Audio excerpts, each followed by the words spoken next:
페이지 13쪽부터 나가도록 할게요. 자, 우리 마지막에 이제 통일신라에 대해서 배웠었어. 그래서 당시에 통일신라는 진고래들이 지들끼리 왕이 되고 싶어서 서로 다툼을 하고 있었고, 그것 때문에 지방 세력이었었던 호족애들이 성장을 하게 되는 계기가 되었었다라고 이야기를 했어. 그래서 이러한 호족들이 성장을 해서 나라를 건국하게 돼. 그래서 첫 번째로 건국됐었던 건 지금의 백제 땅이었었던 후백제가 건국이 되게 되고, 그리고 고구려 땅에는 후고구려라고 해서 요 나라가 순차적으로 건국이 되게 돼. 그래서 이러한 후고구려, 후백제, 그리고 신라, 이 삼국시대를 뒤에 나온 삼국시대다라고 해서 후삼국시대라고 불러. 그래서 이 후삼국시대 중에서도 가장 먼저 나왔었던 건 900년에 후백제가 먼저 나오게 돼요. 그래서 이 후백제를 건국한 인물은 신라의 장수 출신이었었던 견훤이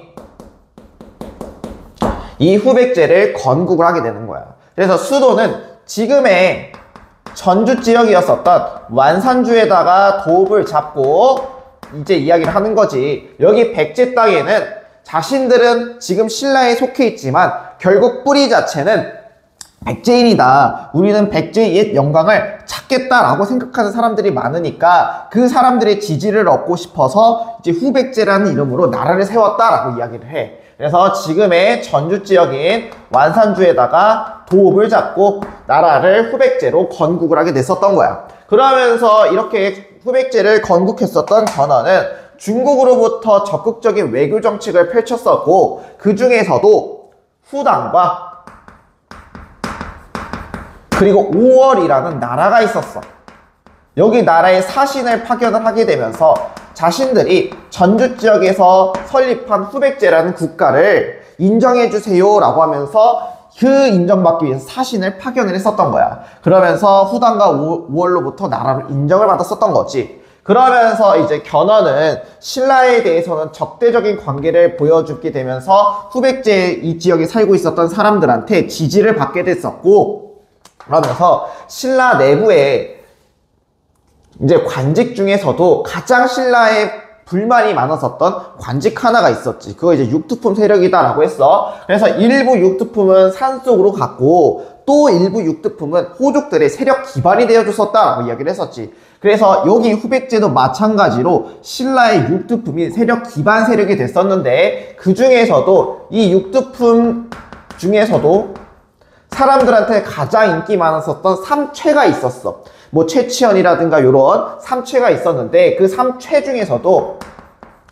최승우라는 사람이 요 후백제 건국의 지지 기반이 되게 되면서 견훤이 승승장구할 수 있게 됩니다.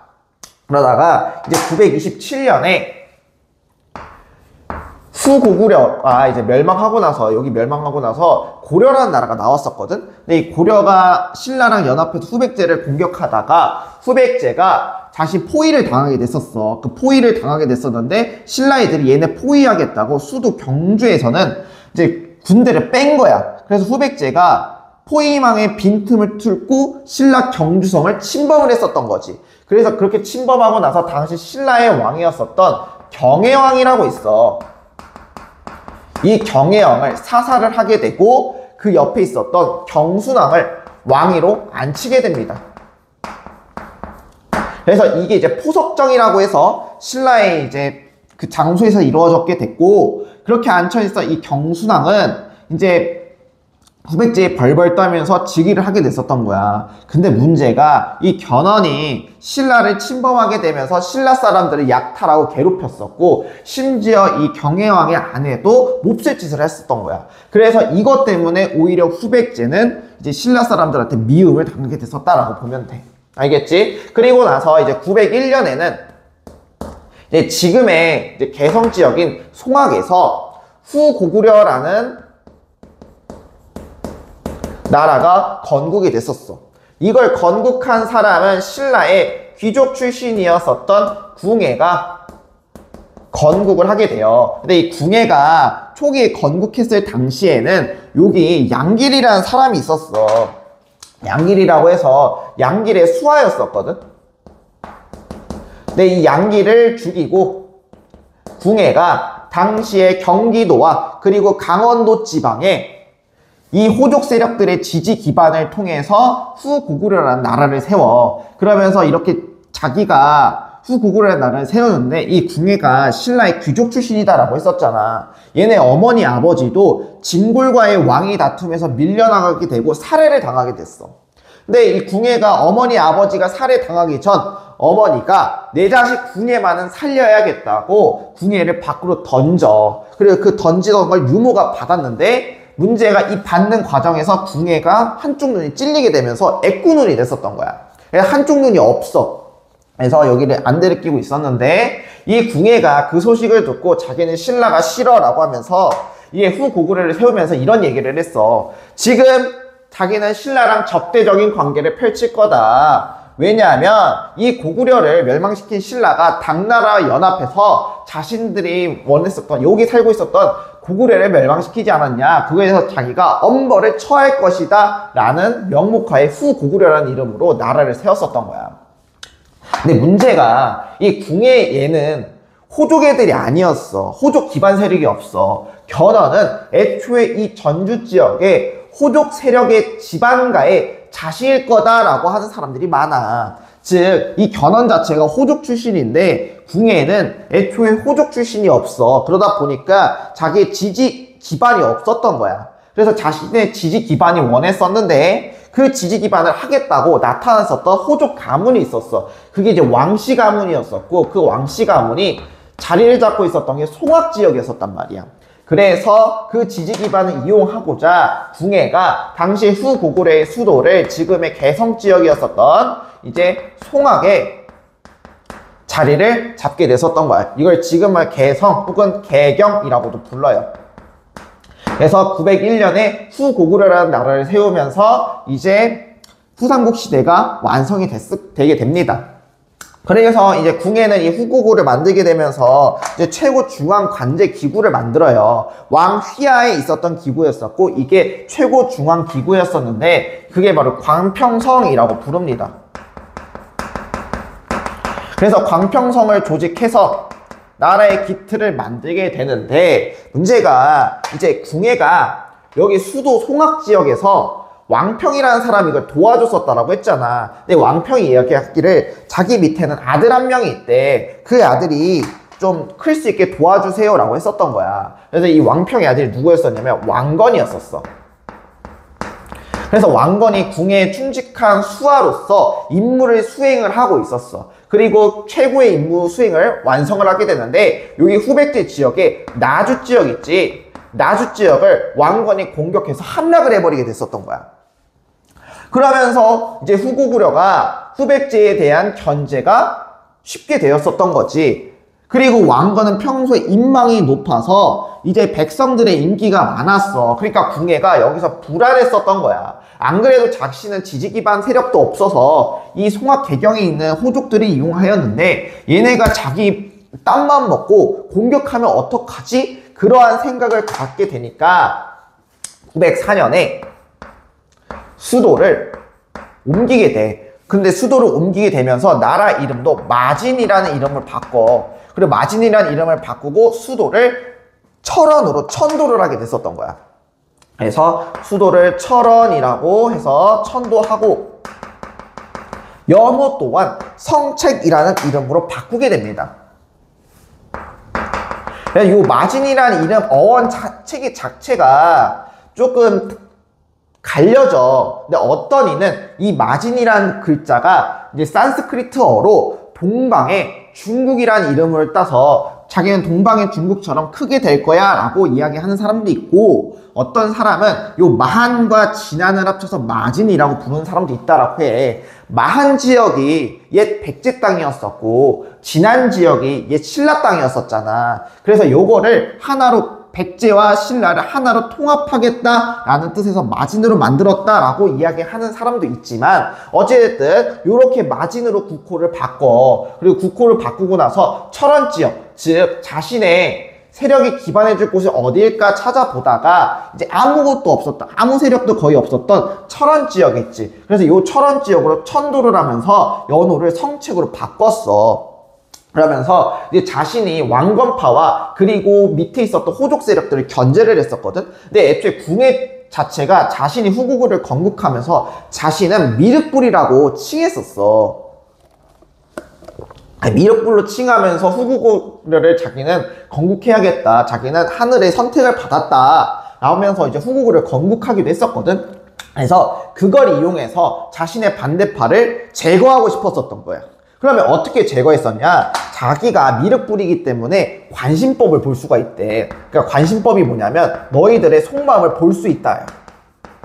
그래서 너희들의 속마음을 보면서 너가 지금 나를 적대적으로 생각하는지 아니면 우호적으로 생각하는지를 이 관심법을 통해서 보겠다라는 거지. 근데 어느 날 이제 궁예가 갑자기 내가 지금 관심법으로 봤는데 너 지금 나한테 반란 일으키고 싶다라는 생각을 갖고 있네? 너 사형! 이렇게 됐었던 거야. 그러면서 이러한 궁예의 폭정이 계속되게 됐었던 거지. 그러다가 이제 911년에는 국호 이름을 태봉으로 바꿔. 태봉으로 바꾸게 됐고, 그러면서 이제 계속해서 폭정은 일어나고 있었어. 그래서 궁예의 폭정이 날로 올라가게 되니까 그 밑에 있었던 호족 세력들이나 아니면은 밑에 있는 수하들이 이제는 이걸 자기가 못 견디겠다라고 생각을 했었던 거야. 그래서 왕건을 왕으로 추대를 하기 시작을 하게 됩니다. 그리고 왕건도 이 관심법 때문에 한번 죽을 뻔했었어. 그래서 궁예가 왕건한테 얘기했던 거야. 내가 너만은 믿었는데 어찌 너는 나를 배신하고 반란을 일으킬 생각을 하냐? 라고 하니까 왕건이 무릎 꿇고 빌면서 대왕이시여, 저는 그런 적이 없습니다. 제가 어찌 대왕을 상대로 그런 거를 생각하겠습니까? 라고 하면서 빌었어. 근데 궁예는 아니야, 너는 내가 지금 관심법을 봤는데 너도 지금 거짓말하는 거야 라고 하면서 계속해서 왕건에서 뭐라 했었던 거야. 그러니까 옆에 있었던 한 신하가 붓을 툭 떨어뜨리면서 그걸 주웠어. 그러면서 일어나서 왕건한테 이 얘기 했었던 거지. 지금은 그냥 인정하십시오. 그거 아니면 답 없습니다 라고 이야기하고 왕건이 무릎 꿇고 빌어. 전하의 이러한 관심법이 정말 신통하옵니다. 제가 그런 생각을 갖고 있었는데 그 신통함에 그런 생각 싹 없애버리겠습니다 라고 이야기를 했었던 거지. 그러니까 궁예가 껄껄껄 웃으면서 봐봐라, 왕건도 인정하지 않았냐 라고 하면서 그냥 넘어갔었다 라고 이야기를 해요. 그러니까 이러한 궁예의 폭정이 계속되게 되니까 왕건을 이제 왕으로 추대를 하기 시작을 했었어. 그래서 이렇게 추대했었던 대표적인 사람들 2명이 있는데 너희들이 봐야 될 건 2명이야. 신순겸이라는 사람과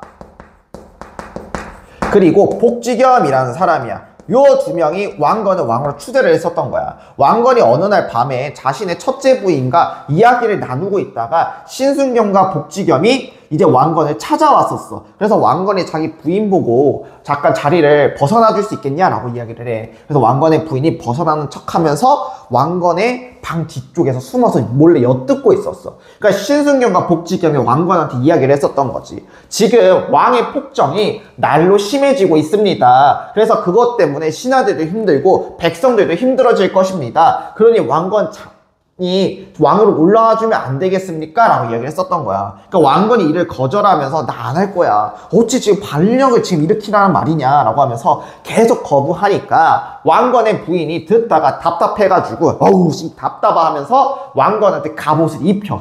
강제로 갑옷을 입히고 신순겸하고 복지겸한테 사인을 보냈었던 거야. 그래서 재빨리 신순겸과 복지겸이 왕건을 데리고 나가게 되면서 궁예를 몰아내게 됩니다. 그래서 이렇게 몰아내고 세웠었던 나라가 바로 고려를 건국하게 됐었던 거지. 그래서 918년에 왕건이 이제 궁예를 몰아내고 고려라는 나라를 건국을 하게 됐었다라고 보면 돼. 알겠지? 자, 이렇게 고려를 건국해야겠다. 그래서 본격적으로 이제 후삼국 통일 과정이 등장을 하게 됩니다. 그래서 지금부터 볼 거는 이 후삼국 시대의 통일 과정에 대해서 볼 거야. 아, 그리고 얘들아, 거기 오타 있어. 내가 지금 격에다가 아마 이제 후백제 보면은 견훤이 신라 금성을 습격해 경혜영을 살해했다라고 돼 있고 그 옆에 경덕왕이라고 돼 있거든. 경덕왕이 아니라 경순왕이야. 알겠지? 내가 쓸 때 미쳤었나 봐. 그래서 이거 봐도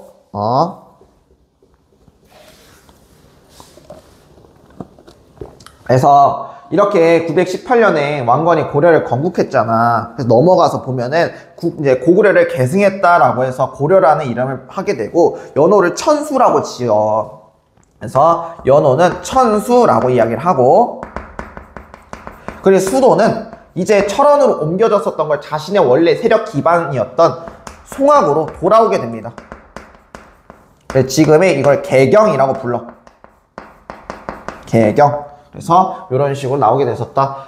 통일 과정을 보면은 일단 927년에 일단 신라와 고려가 연합을 해서 후백제를 포위하고 있었어. 근데 그 포위망을 후백제가 빈틈이 보인 사이에 신라의 수도에 있었던 금성, 경주를 공격하게 되고 그것 때문에 경혜왕이 살해되고 경순왕이 즉위를 하게 됐었다라고 이야기를 했었어, 앞에서. 그리고 나서 이렇게 경순왕이 즉위하고 이제 고려가 이걸 도와주고자 군대를 이끌고 신라를 향하고 있었어. 그래서 지금의 대구 지역이었었던 공산에서 전투가 벌어지게 돼. 그리고 이 공산 전투에서 왕건이 지게 됐었던 거야. 그래서 고려가 패배를 하게 되고 이 패배로 왕건은 자신의 아끼던 충신이었었던, 그리고 자기를 왕으로 추대해줬었던 신순겸 있지? 신순겸이 죽게 돼. 그러니까 왕건이 진짜 이때 죽을 뻔했었거든. 후백제의 포위망에 둘러싸였어서 죽을 뻔하였었는데 신순겸이 왕건한테 나타나서 자기가 왕 대신에 왕의 갑옷을 입겠대. 그러니까 폐하께서는 어서 피하십시오 라고 하면서 신순겸이 모든 관심을 다 끌었던 거야. 그래서 왕건이 무사히 빠져나올 수가 있었던 거지. 그리고 나서 왕건이 이를 복수하고자 한 번 더 이를 막 갈게 돼. 그래서 그 뒤부터 3년 뒤인 930년에 지금의 안동 지역이었었던 고창전투라고 있어. 그래서 이 고창전투에서 후백제랑 다시 싸우게 되고 이 고창전투에서는 고려가 승리를 거두게 됐었던 거야. 이 고창 지역이 지금의 안동 지역이잖아. 이 고창 전투가 승리할 수 있게 도와줬었던 안동에 호족 세력이 있었어. 그 3명이 있었는데 그거를 이제 어떻게 보면은 기리고자 이제 묘 하나를 만들었었거든. 거기 보면 안동 상태사자 묘라고 있어. 한쪽 넘겨서 보면은 안동에 3명의 태사묘라고 그걸 만들어줬었어. 이거를 기념하고자. 이게 원래는 없었거든. 근데 이번에 새로 추가된 내용이라서 같이 외워줘야 돼. 그래서 이것 때문에 이걸 기리고자 안동에 3태사묘를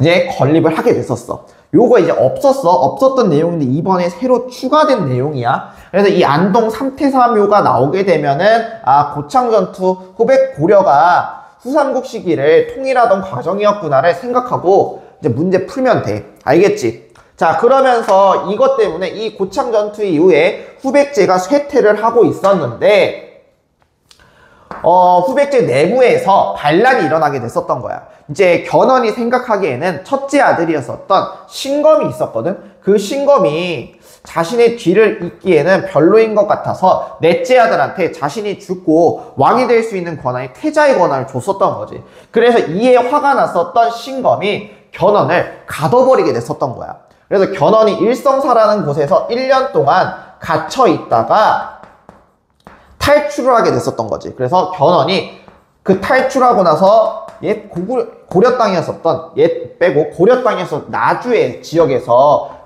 귀순을 했었던 거야. 그러니까 고려에 귀순을 하게 됐었던 거지. 그러니까 이 소식을 듣고 이제 견훤이 후구 고려를 향했어. 고려를 향했어. 그리고 나서 궁예가 견훤을 맞이하게 되는데 그거를 맞이하게 되면서 왕건이 신발도 신지 않고 맨발로 맞이하면서 아유 스승님 어르신 하면서 극진하게 대접을 했었다라는 거야. 그러니까 견훤은 자기는 이게 폐장일 뿐인데 어찌 이렇게 극진적으로 모시냐라고 하니까 아예 그만큼 자신의 대적할 만큼 좋은 훌륭한 어르신이니 이렇게 맞이하는 게 아니겠습니까? 라고 하면서 견훤의 기순을 반겼었다라고 이야기를 해요. 그러니까 이 소식을 듣고 있었던 경주에 이제 경순왕이 느꼈었던 거지. 아, 왕건이야말로 대인배구나 라고 해서 똑같은 이제 935년에 견훤의 기순이라는 소식을 듣고 신라의 경순왕이 항복을 하게 됩니다. 그러면서 신라가 이제 역사 속으로 사라지게 됐었던 거야. 근데 이 경순왕이 항복했다라고 나올 때 신라의 경순왕이 라고 잘 안 나와. 이 경순왕 이름이 김부거든. 그래서 신라의 김부가 항복하였다라고 나와. 알겠지? 그럼 이 김부 보고 아 신라의 경순왕이 항복하였구나 라고 생각하고 문제를 풀면 됩니다. 그래서 이렇게 왕건은 꽁으로 신라를 얻었어. 신라도 얻었었고 후백제에 대해서 잘 아는 견훤까지 고려를 기순하게 되니까 이제 하늘은 고려 편입니다. 그래서 936년에 견훤의 요청으로 견훤을 앞장서게 만들고 이제 후백제 최후의 전투였었던 일리천 전투에 나서게 됩니다. 그리고 이 일리천 전투에서 승리를 거두게 되면서 신검이 패배를 하게 됐었던 거야. 근데 너희 거기 보면은 황산전투라고 있지. 황산전투라고 있는데 이 황산전투는 일리천 전투 이후에 이제 신검이 도망치다가 맞이했었던 최후의 전투야. 근데 이거를 다루는 학교도 있고 안 다루는 학교도 있어. 그러니까 다루는 학교라고 하면 황산전투까지 외우고 안 다루는 학교는 일리천 전투를 후삼국 통일 과정의 최후의 전투라고 외우면 되는 거야. 알겠지? 그래서 이렇게 일리천 전투 승리하고 고려가 후삼국을 통일하게 됐었던 거야. 그래서 이러한 통일 자체를 기념하고자 세웠었던 절 하나가 있는데 그걸 개태사라고 불러요. 그래서 개태사를 건국하게 되면서 이제 후삼국 통일 과정 그리고 통일했었던 거를 기념하게 됐었다라고 보면 되는 거야. 그래서 이 일리천 전투에 신검은 붙잡혔어. 근데 살해는 안 당했는데 견훤은 고려가 후삼국 통일하고 며칠 안 있다가 얼마 안 있다가 이제 시름시름 앓다가 죽었다라고 이야기를 해요. 자, 그래서 여기에서 나올 수 있는 포인트는 여기 방금 얘기했던 안동 삼태사묘나 아니면 김부 그리고 개태사 신승겸의 희생 이렇게 있을 거고 가장 기본적으로 나올 수 있는 건 여기 통일과정 순서 외우는 거야. 그래서 연표까지 외워두면 깔끔해. 그래서 여기 통일과정은 중요합니다. 알겠지? 그래서 이렇게 외워주면 될 것 같아. 자, 그래서 이렇게 후삼국을 통일했었던 왕건은 이제 통일하면 되면서 영토도 넓어지고 다시 한번 행정체제를 잡아야 될 필요도 있지만 가장 중요한 거는 백성들의 민심이야. 다행히도 신라라는 나라는 경순왕이 직접 항복을 하였잖아. 그러니까 신라민들의 불만이 그렇게 크지는 않았어. 왜냐면 우리 이제 옛 신라가 고구려랑 백제 멸망시킬 때 생각해봐. 막 부흥운동 일어나고 했었잖아. 물론 신라도 부흥운동은 있었지만 그래도 경순왕이 직접 바쳤기 때문에 그렇게 크게 일어나진 않았어. 그래서 신라 지역의 통제는 쉬웠지만 후백제는 어떻게 보면 멸망시킨 거잖아. 그래서 이러한 백성들의 민심 자체가 안 좋을 수밖에 없단 말이야. 그래서 백성들의 민심을 잡고자 민생정치도 많이 실시를 하게 됐었던 거야. 그래서 당시에 태조, 즉 왕건은요 여러 가지 정책을 실시를 하게 되고 민생 정책을 바탕으로 해서 이제 자기가 새롭게 통일했었던 후삼국 시대를 안정화시키려는 노력을 많이 했었어. 그래서 민생은 일단 가장 백성들한테 좋아하는 민심은 세금을 줄여주는 거야. 그래서 그거를 취민유도 정책이다라고 불러요.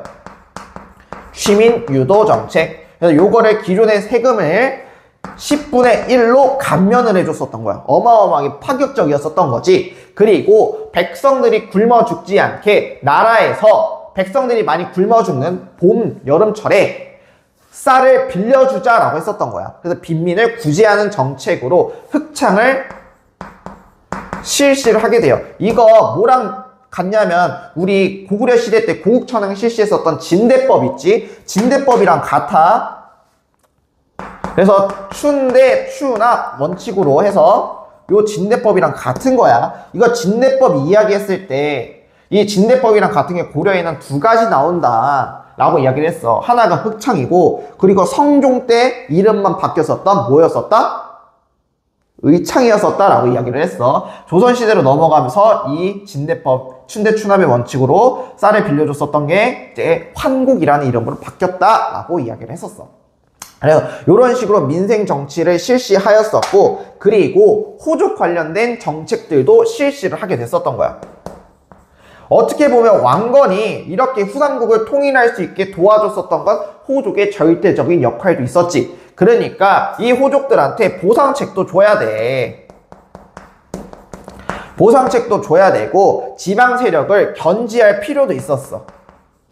그래서 보상정책과 견제 정책을 다 같이 실시를 하게 됩니다. 일단 보상정책의 첫 번째로 결혼정책을 펼치게 됐었던 거야. 그래서 너희들 모두 도와줬으니까 나랑 결혼해가지고 왕족 그리고 귀족으로 갈 수 있는 프리패스 권한을 줄게 라고 해서 당시에 왕건이 호족의 여식들, 딸들이랑 결혼을 하게 됐었거든. 근데 그 결혼했었던 수가 엄청나게 많았어요. 29명이랑 결혼을 하게 됩니다. 그래서 29명이랑 결혼하게 돼서 부인이 엄청나게 많았고 자식들도 50명, 60명 정도가 됐었어.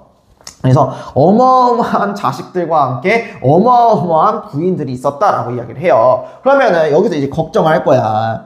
그러면요 29명이랑 결혼했다는 거 외척 가문만 해도 29가문 정도 됐었다라고 볼 수가 있거든. 물론 29가문은 아니야. 근데 그러니까 왕건이 일부러 완충책을 내놨어. 자, 29명이랑 결혼했지만 내가 죽고 나서 왕이 될 수 있는 권한은 첫째 부인부터 여섯째 부인이 낳은 자식들만 될 수 있다라고 이야기를 했었어. 근데 첫째 부인은 여식이 없었거든. 그래서 사실상 둘째부터 여섯째 부인까지였어. 그래서 5명의 부인이 낳은 여식들만 왕이 될 수 있다라는 이야기를 하게 됩니다. 그리고 너는 나와 같은 왕족의 피를 갖고 있어 라고 해서 성을 하사를 하게 돼. 그거를 사성정책이라고 불러요.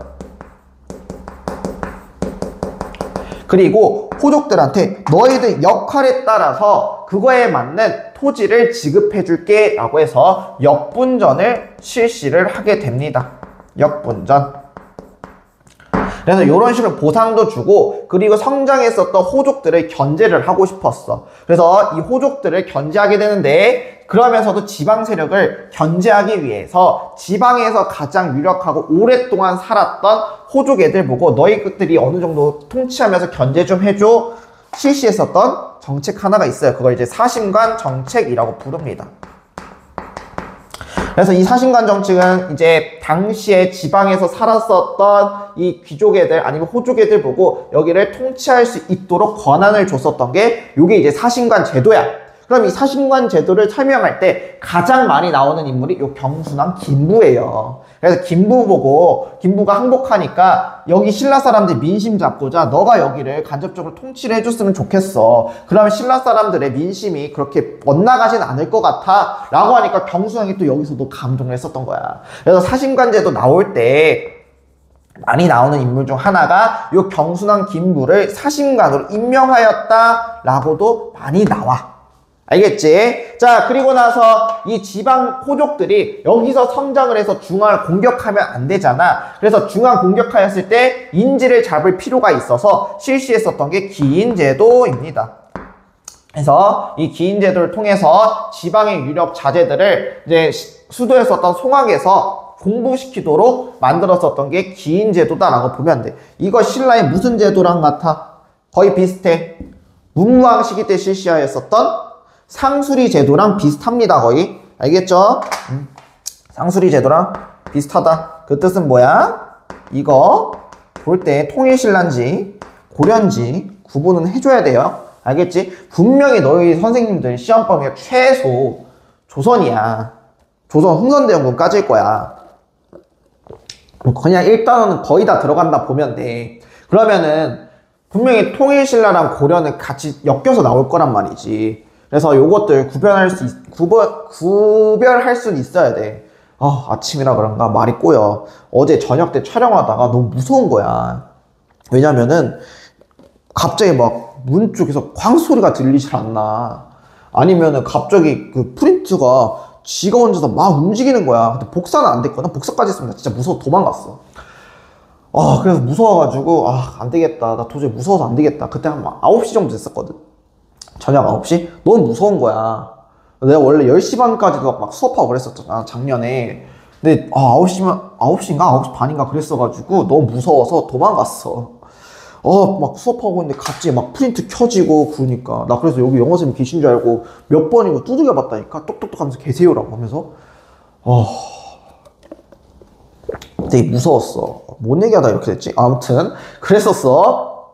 자, 그러다가 그러면 이런 호족 정책도 실시를 하게 되고, 그리고 왕건은 자신들은 고려를 계승한 나라다라는 그런 정책성을 잃지 않도록 이제 북진 정책을 실시를 하게 돼요.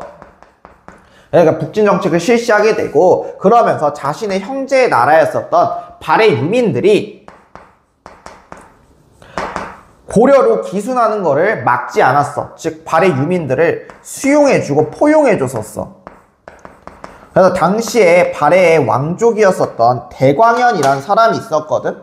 요 대광현이라는 사람이 발해 유민들을 이끌고 고려로 기순하였단 말이야. 그래서 그 사람들을 반기면서 대광현한테는 관직도 내려줬었다라고 이야기를 해요. 그리고 거란 있지. 요 발해를 멸망시켰었던 거란에 대해서는 배척하는 그러한 모습을 보여주게 됩니다.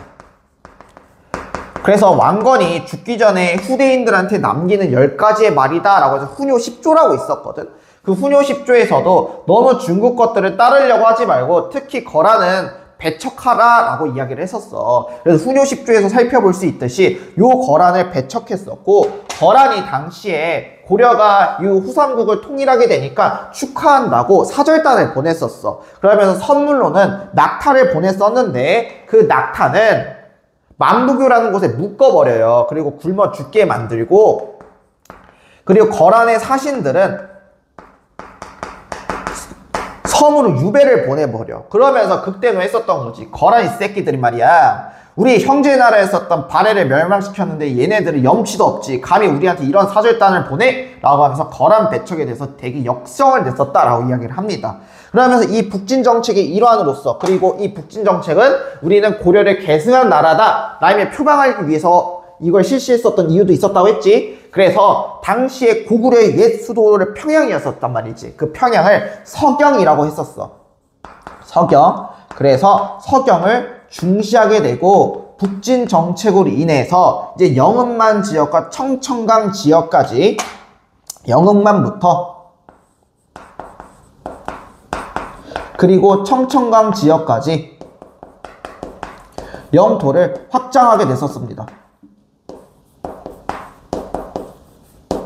그래서 이런 식으로 영토도 많이 확장을 하였었다라고 보면 돼. 영흥만이 지금의 살수 지역이야. 그러니까 우리 살수대첩 있었던 거기 있지. 그리고 청천강이 이제 그 지금의 강원도 위쪽이거든. 위쪽. 그래가지고 거기까지 영토를 확장했었다라고 보면 돼. 여기 요만큼. 뭘로 할까? 얘로 봐야겠다. 그래서 요만큼까지 영토를 이때 확장을 하게 됐었다라고 보면 되는 거야. 알겠지? 자, 그래 기타적으로 이거 외에도 이제 관리의 규범을 제시했었던 책들이 있었는데, 그게 이제 정계라고 부르고요. 그리고 계백요서라고 해서 요거를 저술을 하게 됐었어. 그래서 요걸로 관리의 규범을 제시하였지만 요거는 지금 현존하지 않습니다. 전해지진 않아요. 그리고 가장 중요한 건 훈요 10조. 후대에게 남기는, 내가 지금 내 후대를 잇는 애들 불안해서 내가 조언 좀 해야겠어. 그 10가지만 이야기할게. 나왔었던 게 훈요 10조다라고 해서 요거를 남기게 돼요. 이 훈요 10조에는 뭐 거란 배척해라, 그리고 연등의 팔관에 중시해라, 그리고 그러면서 불교를 되게 중시해야 되기 때문에 연등의 팔관에서 성되게 열어야 되고, 그리고 서경을 중시해야 된다라고 하면서 후대한테 남긴 훈요 10조가 있어. 그래서 그 한 장 넘기면은 그 훈요 10조 내용이 있어요. 알겠지? 그래서 이 훈요 10조 내용은 여기서 내가 최소한 그 형광펜 칠한 거는 알고 있어야 돼. 이거 보고 훈요 10조구나. 그래서 고려 왕건에 대한 내용이거나 혹은 이거 고려에 관한 내용이구나를 무조건 파악할 수 있어야 돼. 알겠지? 이제 내가 몇 번이고 얘기하지만 고등한국사로 넘어가면은 빈칸 뚫기도 빈칸 뚫기지만 지금 여기 있는 내가 사료라고 해주는 거 있잖아. 하늘색 표시를 해주는 것들, 요걸 바탕으로 문제가 많이 출제가 돼. 그래서 이거를 많이 읽어보면 읽어볼수록 너희들이 이제 학교에서 선생님이 내주는 그 보기 문제 있지, 그거를 너희가 한 번씩은 보고 간다 라고 생각을 하면 돼. 그럼 유리하겠지, 시험 문제 풀 때. 안 그래도 외울 거 많은데, 그치?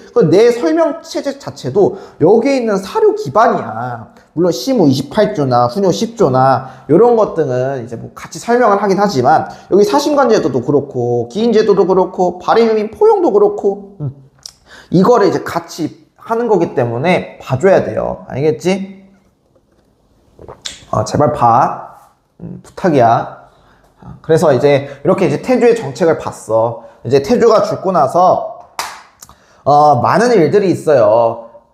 왜냐면은 여기 외척 가문 애들 있었지. 그러니까 이 외척에 외할아버지들이 자신의 손자를 왕위로 앉히고 싶어서 지들끼리 치고받고 존나게 싸워요. 안 그래도 얘네도 호족이었기 때문에 어느 정도 세력 기반이 있었잖아. 그치? 그래서 지금 볼 과정은 이제 요 앞서 있었던 고려의 왕들이 이 호족 세력들을 숙청하게 되면서도 그러면서 어떻게 나라의 기틀을 다지는지에 대해서 나올 거야. 알겠지? 그래서 첫 번째로 이제 봐야 될 게 정종이야. 정종은 막 크게는 안 나오는데 나중에 거란이랑 엮여서는 가끔씩 나와. 자, 보면은 정종 때는 얘 할아버지였어. 왕규라고 있었거든. 이 왕규가 자기가 왕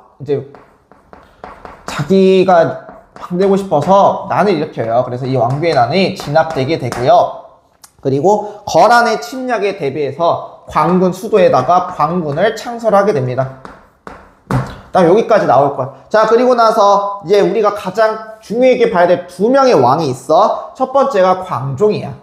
광종. 이 광종은 피해군주라고도 불려. 그래서 피해군주라고도 불리는 요 광종이고, 빨간색으로 해놔야겠다. 빨간색. 광종. 요 사람이 즉위를 하게 됐어. 그래서 광종은 즉위하게 되면서 이제 호족들의 세력 기반 체제 자체를 누르고 싶었었던 거야. 그래서 이때 노비안건법이라는 걸 실시를 하게 돼. 내가 신라의 노급 체제와 관료전 체제 설명하게 되면서 노비라는 것 체제 자체가 귀족들한테는 결국엔 재산이었고, 그리고 한편으로는 이 사람들 군사라고 이야기를 했었지. 그러니까 귀족 애들이 노비가 많으면 많을수록 오히려 왕권은 견제받고 떨어질 수밖에 없다라고 이야기를 했어. 그러니까 광종도 그거에 꼴보기 싫어가지고 억울하게 된 노비를 풀어줘야 된다라는 법을 만들게 되는데, 그게 바로 노비양금법이라고 부르는 거야. 알겠지? 그래서 억울하게 된 노비를 풀어주게 되면서 귀족 세력들의 세력을 약화시켰었던 거야. 자, 그리고 나서 이렇게 약화시키고 나서 당시에 후주라는 나라에 쌍기가 고려를 찾아왔어. 그러면서 광종한테 지금 왕권은 늘리면서, 그리고 왕의 조언해줄 똑똑한 신하를 뽑으면서 귀족들의 세력을 누를 수 있는 방법이 있습니다 라고 이야기를 했었던 거야. 그래서 총 두 가지를 건의를 해. 너희 교과서에 나오는 걸로는 첫 번째로 과거제 있지. 이 과거제, 중국은 옛부터 과거제라는 걸 실시하였습니다. 그래서 고려도 이 과거제를 실시하는 게 어떻겠습니까? 라고 해서 과거제를 건의하였었고, 또한 신하들의 계급을 눈으로 확인할 수 있게 세구로 나눕시다 라고 해서 이걸 공복이라고 불렀었지. 그래서 공복을 제정할 것을 이야기를 했었던 거예요. 깜짝아. 그래서 이 공복에는 이제 총 4가지의 색으로 이루어져 있었어요. 그래서 자색, 단색, 비색, 청색 이렇게 있었어. 야, 이거 물어볼게. 백제는 몇 공복이었어? 공복 몇 개야? 3개야. 알겠지? 그리고 신라는 4개야. 알겠지? 근데 색은 달랐었어. 자, 그래서 후주 출신의 쌍기의 건의로 과거제와 그리고 공복이 제정이 됐었던 거야. 그러면 이걸 실시하겠다라는 거는 결국에는 귀족들의 반발이 있겠지. 근데 이 귀족들의 반발을 누를 수 있었던 건 광종 시기 때 대거 호족 세력들을 숙청을 하였거든. 그래서 되게 많이 썰려 나갔었어. 그러니까 이런 것들을 실시를 할 수가 있었던 거야. 광종 입장에서 이런 거 되게 많이 실시하니까 자기 업적이 뛰어난단 말이지. 그래서 연호를 사용을 하게 돼. 그걸 이제 칭제권언이라고 이야기를 해요. 그래서 칭지에 거는 연호를 사용하게 되고, 이게 연호를 두 가지가 나와. 그래서 광덕이라고 이야기도 하고, 아니면은 중풍이라고 이야기를 해요. 그래서 이런 식으로 연호도 사용하였었다라고 배워. 알겠지? 자, 그래서 이렇게 과거제에서 실시했던 광종이 죽고 나서 이제 경종이 즉위를 하게 돼요. 그리고 경종이 얼마 있다 죽고 이제 성종이 즉위를 하게 됩니다. 네, 얘들아, 여기 사이에 경종도 있는데 경종도 이제 전시과 할 때 나올 거야. 전시과라고 뒤에 나오거든. 너희들 그 중학교 때 배웠어. 전지와 시지 그거 만든 사람이 요 경종이야. 그래, 너희들 그 짤 중에 풍악을 울려라 하면서 막 왕이 막 만세하는 거 있거든. 그게 이제 그때 이제 드라마에서 나왔었던 거야. 천추태후라는 드라마인데 내가 이거 아직도 기억해. 어렸을 때 초등학교 때 나왔던 드라마인데 아직도 기억해. 그때 당시 막 되게 경중이 막 무능하게 나오고 막 그랬었거든. 성종도 막 되게 답답한 사람도 나오고. 아무튼 간에. 근데 그때 이제 경종이 이제 나오게 되는데 그때 막 경종이 풍악을 울려라 막 이게 있었어. 막 만세하고. 그 사람이었거든. 그래서 항상 기억해. 그래서 나 이거 역사 배우기 전까지는 성종과 경종이 되게 못난 왕인 줄 알았어. 근데 아니더라고. 드라마는 믿으면 안 돼. 항상. 아무튼 자, 성종일 때는 이제 나라의 내치를 만들게 되는데 그 내치의 바탕이 됐었던 게 고려 왕건 시기 때부터 천재이자 수재라고 소문이 났었던 최승로라고 있어. 그래서 최승로가 시무 28조를 성종한테 건의를 하게 됐었던 거야. 그래서 이 최승로의 시무 28조 내용을 바탕으로 성종이 이제 정치, 내치를 다스리게 됐었던 거지. 그래서 대부분 최승로 시무 28조 내용이 성종의 개혁안에 포함이 돼 있어. 그 뜻은 뭐야? 아, 최승로의 시무 28조 내용이 성종의 개혁안이랑 비슷하다는 건 결국에는 둘이 짝짝꿍이 잘 맞았다라고 보면 돼. 알겠지? 그래서 최승로의 시무 28조 내용은 대부분 그럼 성종 때 나온 거니까 성종 찍고 넘어가면 돼요. 알겠지? 그래서 이 최승로가 시무 28조에서 얘기했던 것 중 첫 번째가 정치 이념 체제 자체가 지금 불교인데 우리 유교로 바꿉시다 라고 이야기를 해요. 그래서 유교로 바꿔야 된다. 최승로는요 불교를 그렇게 좋아하진 않았어요. 그래서 유교로 바꾸게 되고요. 그리고 유교로 바꾸게 되면서 이제 성종이 그럼 유교를 교육할 곳이 필요하지. 그래서 설립했었던 게 국자감이라는 걸 설립을 하게 됐었던 거야. 요 유교를 교육할 곳이 필요하니까 그거를 교육할 기관이 국자감을 만들었었다. 그러면은 여기서 물어볼게요. 고구려 시대 때 나왔었던 유학교육기관은 태아, 통일신라, 국학, 발해, 주자감, 고려, 국자감. 알겠지? 그래서 이런 식으로 하게 됐었던 거야. 그래서 최승로가 얼마나 불교를 싫어했냐면 연등회와 팔관회를 개최하는데 백성들의 세금도 많이 들게 되고 백성들도 고통을 많이 받습니다. 그러니까 그거 하지 말고 차라리 축소시킵시다 라고 이야기를 해. 그래서 오히려 성종 시기 때는 연등회는 축소되고 팔관회는 없어졌었어. 그게 이제 성종 시기 때 이제 불교의 특징이었거든. 아무튼 그래서 이렇게 나갔었고, 그러면서 유교라는 것 체제 자체가 어떻게 보면 스스로 공부하고 그걸 바탕으로 해서 자신의 관직을 나가게 됐었던 거지. 그래서 유교라는 건 개인의 능력을 중시했었던 학문이었었다. 그래서 고려도 과거제를 실시하게 되면서 개인 능력 중시 사회로 나아가려는 모습은 보여줬었다라고 보면 돼. 알겠지? 그 아래 보면은 그래서 이성육부라고 해서 체제도 만들게 돼요. 이성육부 체제로 이제 중앙을 통치를 했었어. 그래서 이 이성이라는 거는 기존의 당나라의 그 삼성육부 체제 있지, 그걸 모방해서 만든 거긴 해. 하지만 고려는 삼성보다는 이성으로 만들게 되고 고려만의 독자적인 기구도 만들게 되는데 그게 이제 두 가지가 있었어. 당시에 거기 뒤에서 배울 거야. 바로 뒤에서 배울 거야. 도병마사랑 식목도감이라고 해서 고려만의 독자적인 관직 기구 체제도 만들었었던 게 이제 성종시기 이성육부의 특징 중 하나야.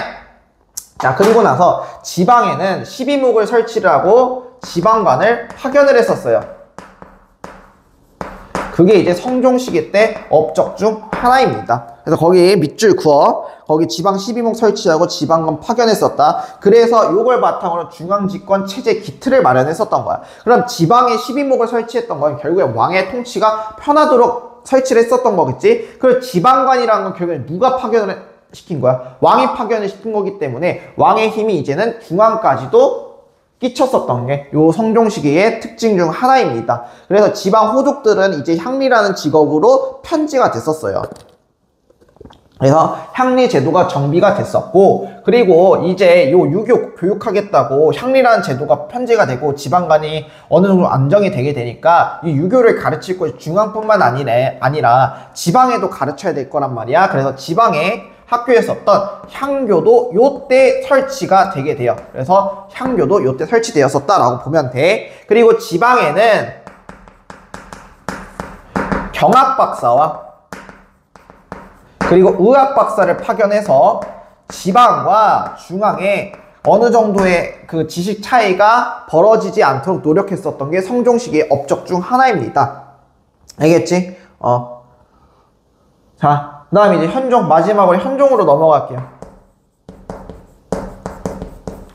현종 시기 때는 일단은 거란이 쳐들어와요. 자, 성종 시기 때도 거란이 나라가 쳐들어오고 이때가 거란의 1차 침입, 현종 시기 때가 거란의 2, 3차 침입이었었어. 근데 기존에 성종이 지방에 12목을 설치했잖아. 그거를 좀 더 정비해서 이제 오도 양계라고 해서 요걸로 바꾸게 돼요. 그래서 5개의 도와 그리고 북방 지역에 북계와 동계라고 해서 오도 양계 체제를 만들게 되고요. 그리고 현종 시기 때 팔관회가 부활되게 돼.